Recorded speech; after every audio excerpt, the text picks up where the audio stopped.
I get it. You don't want to sit through a 28-minute video for 12 tips. I don't want to sit through a 28-minute video for 12 tips, so here they are on screen now. If you want to stick around for the explanation, that would be greatly appreciated. They should also be timestamped in the description so you can poke around to the most helpful ones if you want. I'm not here to waste your time. If anyone outside of 15 people who usually watch my stuff watch this, then that's enough for me. Okay, enough rambling. Let's get started. Kiss for you.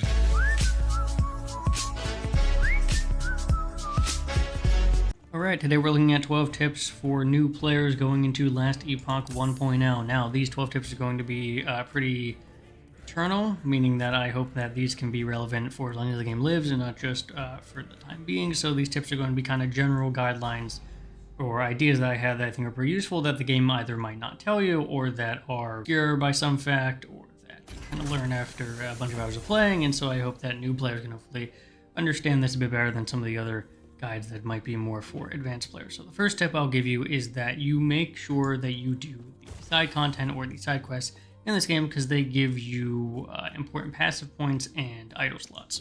So if I check on my completed task right now, if I go to Guardian's Idol, right, it is a quest. You can see the quest information here, and it's going to talk about like doing some stuff, and it's basically showing you the timeline here. And as a reward, I get an idle inventory expansion slot. Now, idols are effectively passive bonuses that you can give to your character, and you put them in this little slot containment here, and they're various sizes. As you can see, there's smaller ones here that take up 1 slot. There's larger ones here that take up 2 vertically.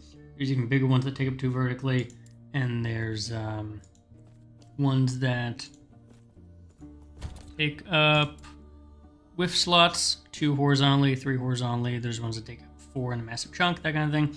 And these are basically useful for passives. So I have a passive of health regeneration, increased health, lightning resistance, damage reflected, mana, fire damage, healing effectiveness, a variety of things, shield. And you can collect these throughout the world as you're killing mobs and stuff, and they will obviously give you various bonuses, but the more important thing is that you need to unlock these. And if you don't do the side content, you might miss some of the unlocks for this, and it might take longer to get through the main story. So if you can see at the bottom here, it says idle slot rewards 8 out of 8.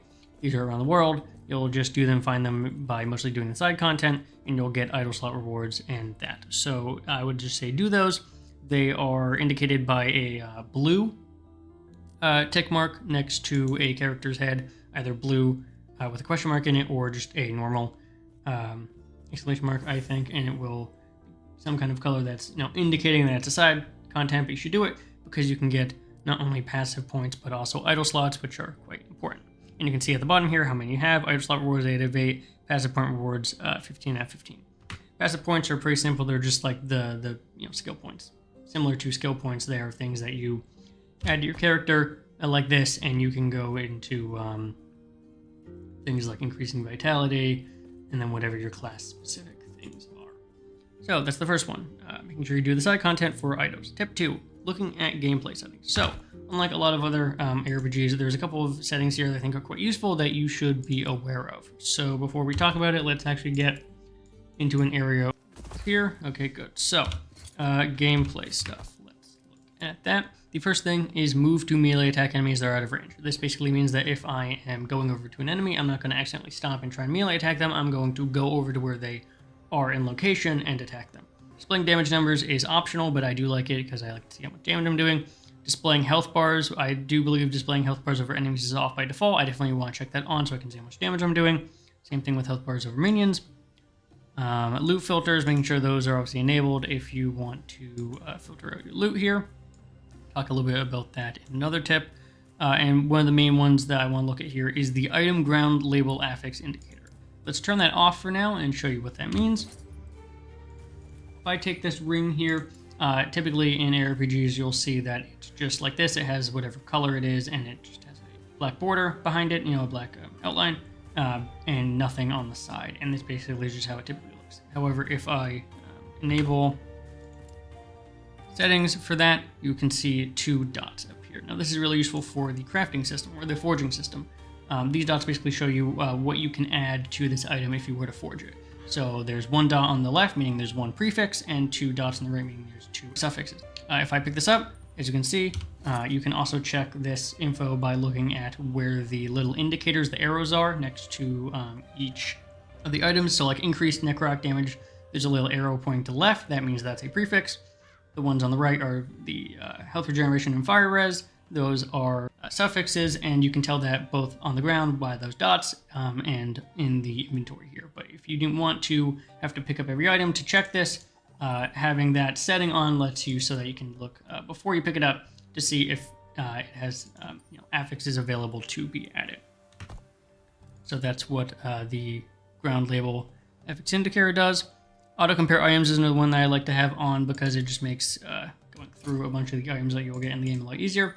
So for example, if I turn that off and hover over an item, it just shows you in the bottom right the item as itself and doesn't show you a comparison between the items you currently have equipped. You can, however, enable that manually by just pressing Control, and that will show up this menu. I, however, like to have this on by default by clicking the auto compare items, and that will do that comparison for you, which you can then disable by pressing Control. And I think I like that a little bit better because it, by default, kind of just lets you look at items a lot better than you typically would, right? So from this, I can easily compare, and I can see at the bottom here a green and red comparison between the item I currently have equipped and this ring. I can see that, okay, it does have, health regen stuff, but I'm losing a lot of other stats here, so I don't really want this ring. Any other gameplay settings that we need to look at right now?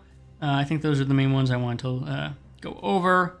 Enemies flash on hit, you can disable this or enable it depending on if you want effects for that. There is a brightness indicator, so if you find the game too dark or whatever, you can definitely increase that. There's a good variety between bright, very bright, medium, low, and very low. That's kind of just how this works. I would like a slider, but the overall thing here works pretty well. But again, just generally speaking, it's in this format instead of like a slider. So if you're trying to look for where brightness is, it's right there. Everything else here is pretty self-explanatory, so I think that's good for gameplay settings. Now on to the next one, using the forge correctly. So forging is a major part of the game. And I think one thing that a lot of people that are coming from other ARPGs might not understand is that you should be forging very early on. Things and items you get, they're going to be have forge potential, are very important, and you should be using them as frequently as possible to kind of get that upper advantage. So I'll take this ring here, for example, put it in here. As we talked about before, from the indicators, the dots, this has an open prefix slide, as you can see at the top here. And you can either add something new to this or upgrade existing ones or try and disenchant and all that stuff. So you want to be doing this early. As you can see, this is forging potential. It's basically just the amount of times you can do something like this before the item has no forging potential.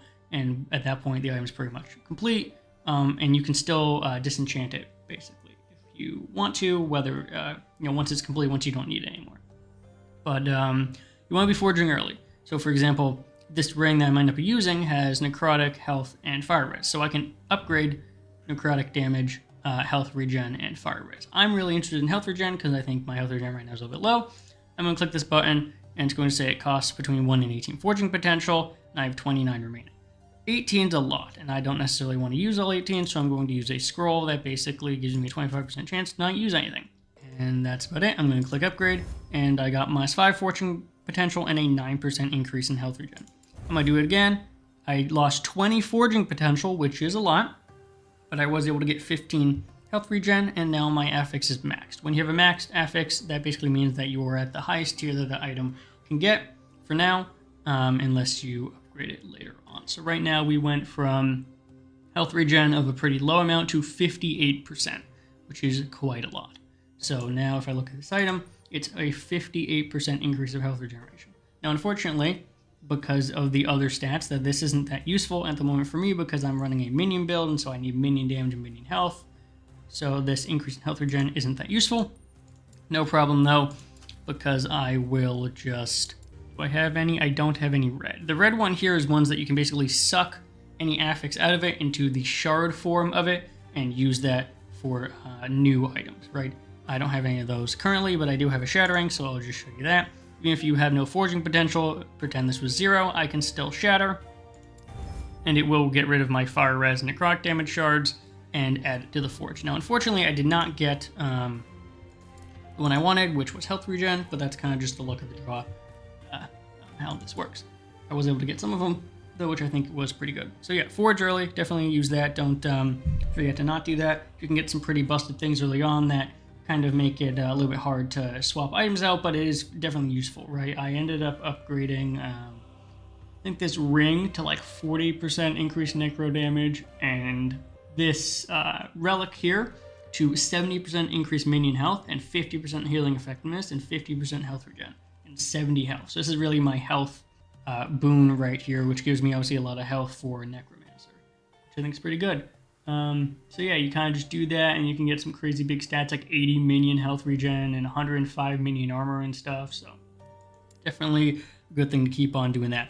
Next thing I'll say is don't follow a build guide. I know a lot of the times people are like, I'll follow a build guide, or what do I do? What's the most optimal strategy? This is definitely a game where you don't want to be following a build guide, because the fun of the game is definitely creating your own build and seeing where that takes you. So I would definitely recommend not following a build guide and sort of kind of just going at it and seeing where you get. Right, I was able to make this build. It's a primarily minion build, which isn't super unique, but I was able to spec out this scythe here to do a lot. Right, it's obviously cursing enemies. Well, no, this isn't cursing enemies. My spirit plague here does a couple of things. It slows enemies. It adds curse so that I can hit it with the scythe and do more damage. It slows them down. It inflicts to other enemies very quickly and does an overall boost of damage, right? And then this scythe here basically targets enemies so that if I hit it with it, my minions are going to attack it more. It also does poison damage. It has a stack, as you can see here, that basically stacks up. Once you have 13, it does a bunch of damage and increases my minion damage, and it works well with my curse thing here. So overall, also changes that skills with physical instead of necrotic. So it basically boosts anything I have for physical, which allows me to basically spec into like physical, which isn't necessarily that useful for necros, and able to use that physical there as an advantage to me instead of a disadvantage, right? If I get a thing that's so physical, I typically wouldn't like that, but because I spec my scythe into physical, I'm able to use that there. And yeah, if, for example, if you followed a build guide, you might not have that. The build guide might just say, oh, do these abilities and then don't worry about physical. But I'm like, you know what? I want to go physical on this and have it go physical so that I'm able to use a couple of these other items, right? So yeah, overall, don't follow build guide. Try and be original with your builds, and I think you'll have a lot better time. All right, tip 5: visit shops for shattering. Now let's see if we can do this. Last time it didn't work as well. Some of these shops that you'll find in major towns are let's just say not exactly that useful. They don't really have a lot of useful items overall, but what they do have a lot of the time is shards of shattering. We got one, all right. So as you can see, a bunch of items here. None of them are that useful in terms of, at this point, at least for me, they don't have a lot of, they're not very high level. They're, they say they're high level, but overall they don't have a bunch of things I'm looking for. But what I do like is these runes. Now, runes are relatively hard to come by. They're definitely harder to come by than other things, but yeah, you can click these. You just either drag them in the inventory or shift right click them to buy that item, and you can basically use these as your shattering, right? You're disenchanting, you're getting items, and so definitely visit those shops for shattering. A lot of times you might look at them. The one you pick up might not have shattering, right? The shop here, and you might think, oh, these shops are useless. They're not. You can pick up runes, and hopefully in 1.0, when the Merchant's Guild and stuff comes out, that these will be more prevalent, right? Tip 6. So the most important thing that I think a lot of people forget, there is a guide, in-game guide in this game. It has stuff like talking about skills and items and crafting, combat, the end game, ailments, and other stuff. And so you definitely want to use this if you have any questions. It has a search. It works pretty well. It gives you some text. It gives you some images. It gives you hyperlinks to other things and talks all about it. So if you have any questions about the game or you forget something, definitely check in the in-game guide. The other thing is you can talk to chat over here. One thing I really like about this game is the chat's kind of hidden unless you need it. So right now it's on the left over here. It's not showing anything, but if I click on this, all of a sudden the chat appears, and you have your typical filters and stuff and talking about it. You can link items, right? all that stuff. But you can ask questions, and they're pretty helpful, I would say, response-wise. And so I had a question about one of my... this one said +1 to summon Bone Golem, right? And I'm like, okay, well, my other one, which is +1 to maximum skeleton, right here, +1 maximum skeleton, actually lets me summon another one of my skeletons. And I was like, okay, well, +1 to summon Bone Golem sounds like I'll have 2 Bone Golems, which is really great. It isn't, actually. It instead works as a passive for my Summon Bone Golem skill tree. And most of the other +1s of that are like that. Now, unfortunately, the game doesn't really have a good distinction. So if I Control-Alt, which basically gives you a big overview of your different skills and stuff that something might have, and it gives you the top ones and bottom ones, but for maximum skeleton, it just says affects the accolades summon skeleton skill, which I think is probably an update because last time I did this, it didn't do that at all, so it's good that they kind of addressed that. And then for the summon Bone Golem, it doesn't have anything, right? +1 to summon Bone Golem is just, it doesn't say, but this one does. So I guess if you're looking at the kind of like which one tells me what's what, that one does. That one's going to tell you, hey, this affects the accolade summon skeleton skill. So yeah, definitely use the in-game chat and use the in-game guide if you have any questions. Tip 7, use the stash tabs search function. This is kind of critical because I think a lot of the time people might use this one at the bottom here, but the other one that you can access by this one is actually, I think, more useful. So if I just search at the bottom here for armor, you'll see that it highlights or deselects, I guess, the ones that aren't relevant and highlights the ones that are relevant. But as you can see, it only works for this tab. So if I went over to this other tab, it does work, but you have to like manually click through each one. If you have a lot of tabs and stuff, that could be kind of annoying. So what I'd use instead is to click on this, and you can search tabs more broadly this way.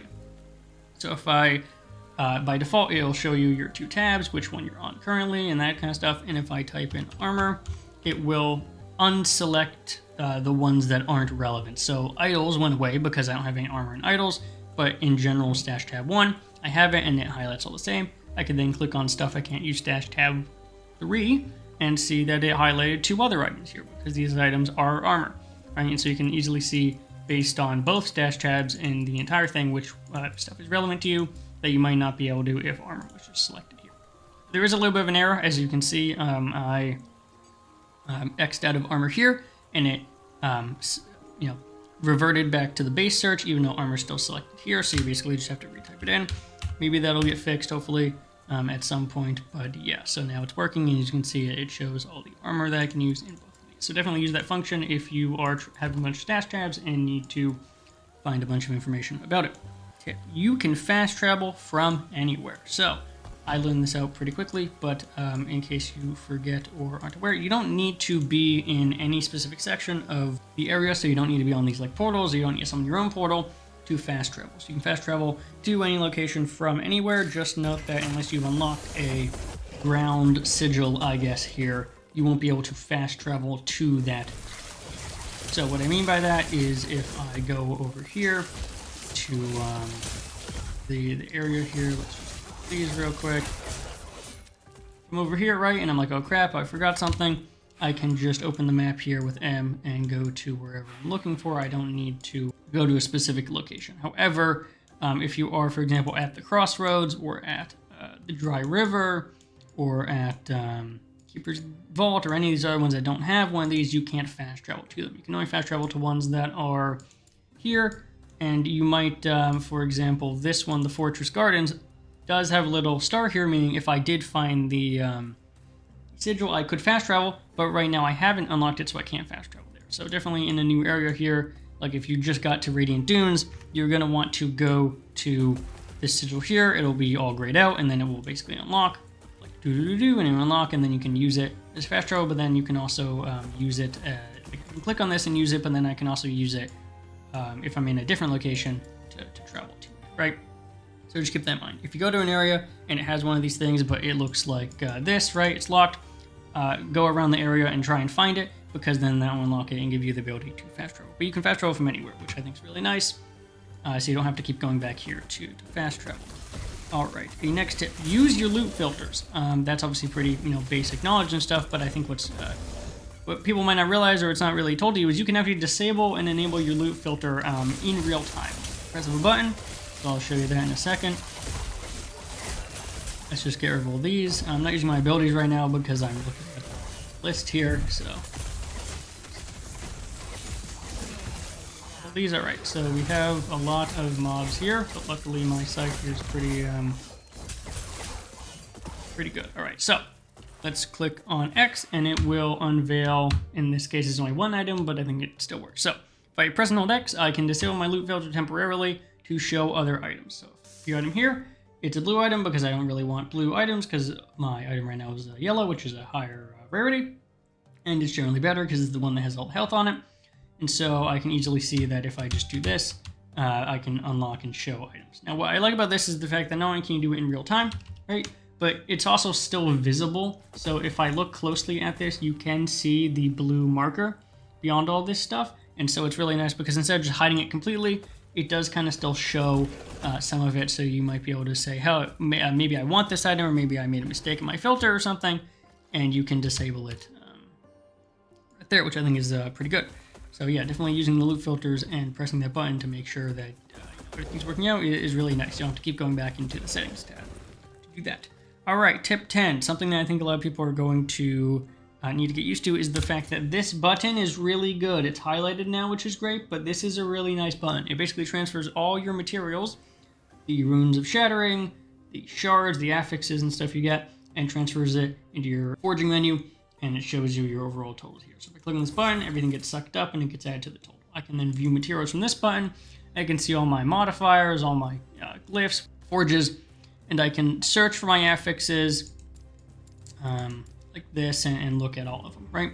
Pretty simple. It gives you your type, your how many of them you have, the name of it, scaling, right? Most of these are adding, some of them are increasing. I don't think anything's multiplicative, but yeah, overall it's like increase or add basically, and it just gives you a list of here, and you can go through them as you wish, which is really nice. You don't have to be at any specific location, but yeah, use this button. I see a lot of people having a bunch of of these items in here, and they just clog up inventory. So make sure you use that button and transfer it. It'll work wonders. You also can't use shards, so it's not like you input a shard into it. Your shards are through that menu, so just keep that in mind, right? One thing that you might have noticed around when we're going here is the map. So every time you go into an area, either if you've been in it before or if you haven't, you'll encounter this blue kind of fog of war thing, and as you explore, it'll showcase, right? In the either main quest or side quest, there'll be blue indicators or gold indicators on like main objective or side objectives, and it'll kind of like show you where it is. A lot of the time, you might think, oh, in this case, it's a 2-cross road and it's an indicator here. You might want to go this way. A lot of the time, you'll kind of just figure this out as you play the game. A lot of the time, you actually want to go the other way, because that way it will be like a block or a blockade, and you actually want to go the other way around because it will lead you to where you're actually trying to go. Obviously, it depends on the location, but like I think a lot of the time this remains true, especially in some of these areas, right? In this case, this lined up as a giant circle, but in a bunch of other cases, especially in like the sewers and stuff, this is not the case, and you'll end up having to just go back anyway. It is still useful to explore those areas because they might find chests or something, but I would say overall, definitely. Thing I noticed that you should take into account is the fact that dependent on where you are, you might find that going the opposite direction to what you think is actually, where these items are, where the quest markers are. That's really useful because a lot of the time, again, if you're trying to save time, you don't want to have to go to a place and find out it's a dead end and then go all the way back, right? Because generally speaking, there's no mounts or anything in the game, so you're walking at a relatively slow speed throughout. So, tip 12 is, I think, really important for a lot of people that are used to other ARPGs that are, I guess, a little bit more rigid in its design. Last thing I want to talk about here is that a lot of items you'll find are not specific upgrades. So, for example, this giant sword here has a lot of good things going for it, right? Increases my base attack, increases my melee damage, has a chance to cast fire, elemental penetration, that kind of stuff, but it has a lot of downsides. It reduces my spell damage. It reduces my spell damage even more by 1%. It reduces my necrotic damage. It reduces my freeze multiplier. And so these things you have to weigh. Do I want this or do I not? Do I want this cool sword here that increases my melee damage by a ton, elemental penetration, or do I want to keep what I have? In this case, I'm going to keep what I have because I really like the build I'm going for here, and this sword doesn't really adjust to it. And you might think, oh, this is pretty common knowledge, but a lot of the time, especially with forging and the way forging works, you can get an item really early on that has a really like ridiculously high stat, like 70% increased minion health, and then just use that throughout a lot of the game and not need to worry about upgrading it, because that one stat that's really good kind of handicaps you into using it, because it's like, I really want 70% increased minion health and my 50% healing effectiveness, and I can't really suck those elements out, because when you do suck something like minion health out, it gives you the shard and it doesn't give you like that amount, right? So you're not going to be able to suck that 70% increased minion health out. You'll be able to suck that minion health shard that you can attach to something. But if I really want this is like what I'm going to use, right? It's 0 forging potential, but I'm still using it and haven't found anything better, right? So that's kind of like the weird thing, because of the forging and the way you can kind of make items really good really early on. A lot of things are going to be side grades, and you kind of have to figure out what you want to kind of spec into along the way. So I would overall say those are the 12 tips I had for you. The one last tip I'll say is that this is a AA game, right? And I think a lot of people hopefully are going to realize that when it launches in a couple days. This is not going to feel or be or sound like Diablo. As much as people might want it to be, as much as people are like hoping that this will somehow show Diablo some things. It's a really good game, systemically with its systems and what it's doing and its fun factor. But overall, it's definitely still a AA game, and I think the quicker people realize that, and the quicker people understand, oh my god. The quicker people realize that and they understand that, damn, this is doing a lot of damage. The quicker people realize that that's how that works, the sooner that I think a lot of people are going to be happier about what this game turns into. Because there's, again, a lot of good systems here, but I think overall people just keep their expectations in check, as good as the game is. I think a lot of people forget this doesn't sell specifically that well. Before the whole announcement of launch, there's about 2,000 people online, got up to about 5,000. Even right now, like it's doing pretty good. It's at like 24,000. That's just because of it's coming up on the release, and people are hyped about what they're showing off and stuff. But Diablo's always been, even on Steam, where it just released at like 8,000 or 9,000 consistently, even getting up to like 15,000. So it hasn't really sold specifically well. So don't expect there's going to be a lot of changes in 1.0, but don't expect this to be like a massive, huge change that like completely is like, oh my god, it's a AAA game now with all this budget. It's not going to, right?